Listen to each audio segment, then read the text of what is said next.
రాష్ట్రంలో డిప్యూటీ సీఎంగా కీలక మంత్రిగా ఉన్న బట్టి విక్రమార్క శాఖ మార్పు అంశం ఆయన రాజకీయ భవిష్యత్తుపై కాంగ్రెస్ పార్టీ అధిష్టానం కసరత్తు చేస్తుంది.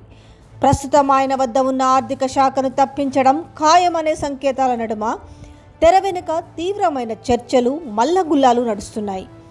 ముఖ్యమంత్రి వర్గం బట్టి విక్రమార్కకు స్పీకర్ పదవిని అప్పగించడం ద్వారా ఆయనను ప్రస్తుత బాధ్యతల నుంచి అసలు మంత్రివర్గం నుంచే తప్పించాలని గట్టిగా ప్రయత్నిస్తున్నట్టు తెలుస్తుంది. ప్రభుత్వంలో మరింత పట్టు సాధించే వ్యూహంలో భాగంగానే సీఎం వర్గం ఈ ప్రతిపాదనను తెరపైకి తెచ్చిందని, బట్టిని శాసనసభ స్పీకర్ స్థానంలో కూర్చోబెడితే మంత్రివర్గంలో సమీకరణలు తమకు పూర్తిగా అనుకూలంగా మారుతాయని భావిస్తున్నట్టు సమాచారం. అయితే స్పీకర్ పదవిని చేపట్టేందుకు బట్టి విక్రమార్క ఏమాత్రం సముఖంగా లేనట్టు తెలుస్తుంది. మంత్రిగా ఉంటూనే క్రియాశీల రాజకీయాల్లో కొనసాగాలని ఆయన గట్టి పట్టుదలతో ఉన్నారు. స్పీకర్ పదవిస్తే ప్రత్యక్ష రాజకీయాలకు ప్రజలకు కాస్త దూరం కావాల్సి వస్తుందనే ఉద్దేశంతో మంత్రి పదవిని కాపాడుకునేందుకు ఆయన తన వంతు తీవ్ర ప్రయత్నాలు చేస్తున్నారు.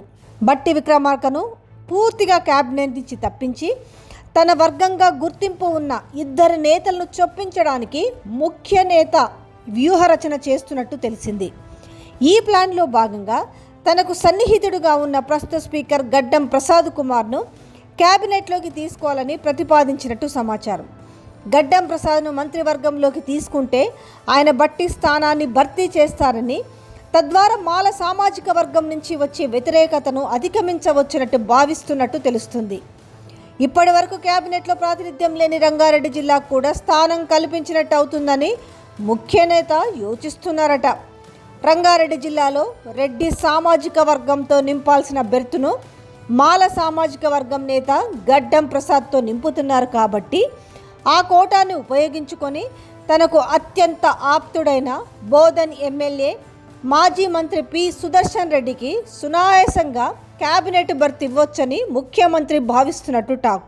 దీనివల్ల నిజామాబాద్ ఉమ్మడి జిల్లా కూడా మంత్రివర్గంలో ప్రాతినిధ్యం దక్కుతుంది. ఖమ్మం జిల్లాలోనూ ఇప్పటికే 3 మంత్రులు ఉన్నందున బట్టిని తప్పించినా ప్రాంతీయ సమతుల్యత దెబ్బతినదని సీఎం వర్గం అంచనా వేస్తుంది. కొత్తగా 2 వస్తే క్యాబినెట్లో తమ నిర్ణయానికి ఇక తిరుగుండదని సీఎం వర్గం భావిస్తుంది.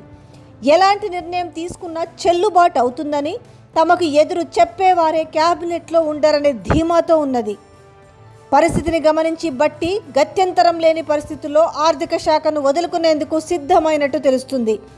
క్యాబినెట్ నుంచి తప్పుకోవడానికి మాత్రం నిరాకరిస్తున్నారు. ఆర్థిక శాఖ నుంచి తప్పించినా పర్వాలేదు, కానీ బదులుగా మరేదైనా శాఖను కేటాయించాలని గట్టిగా పట్టుబడుతున్నారు. ప్రస్తుతం ఢిల్లీలో ఉన్న బట్టి అధిష్టానం అపాయింట్మెంట్ కోసం చూస్తున్నట్టు తెలుస్తుంది. అధిష్టానం సీఎం వర్గం వైపు మొగ్గు చూపుతుందా, లేక బట్టిని బుజ్జగించి సర్దుబాటు చేస్తుందా అన్నది తేలాల్సి ఉంది.